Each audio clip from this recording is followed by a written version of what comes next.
हरतालिका व्रताचे नियम.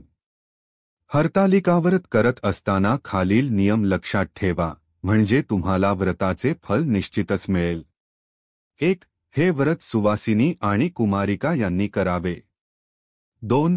हे व्रत भाद्रपद शुद्ध तृतीयेला करायचे असते.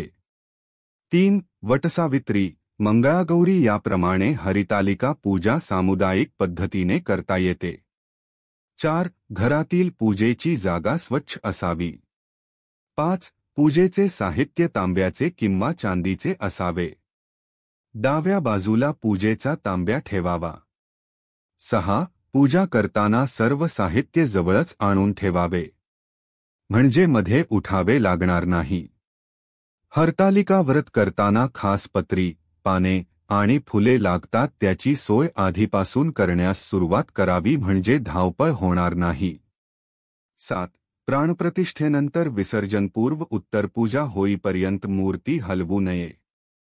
मूर्ती मातीच्या असल्यामुळे पूजेचे उपचार हळूवारपणे करावे. मूर्तीवर फुले उडवू नये.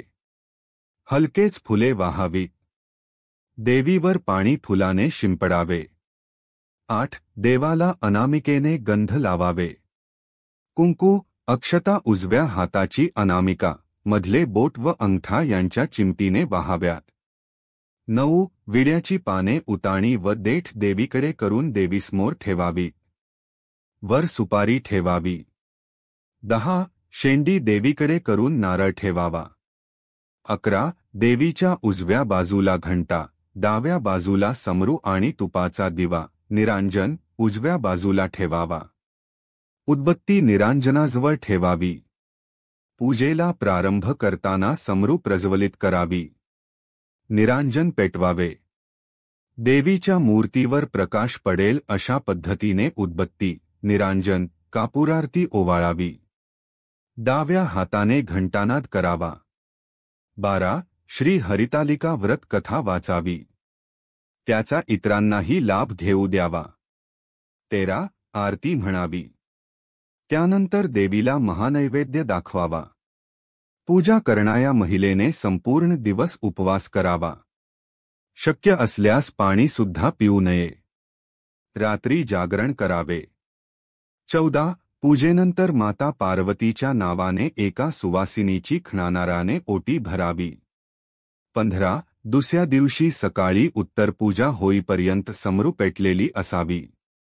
16. उत्तरपूजेनंतर हरितालिकेच्या मूर्ती, देवीवर वाहिलेली फुले, पत्री समुद्र, नदी, तळे किंवा वाहत्या स्वच्छ पाण्यात विसर्जित कराव्यात. दुसऱ्या दिवशी सकाळी उत्तरपूजा करून व्रताचे पारणे करावे. हे व्रत अत्यंत प्रभावी असून शुभकारक, सौभाग्यरक्षण आणि सौभाग्य संवर्धन करणारे आहे. यश, आनंद, कीर्ती, सुख, ऐश्वर्य, वैभव प्राप्त करून देणारे हे एक महान सौभाग्यव्रत आहे. प्राचीन काळापासून महिला हे व्रत करत आलेल्या आहेत.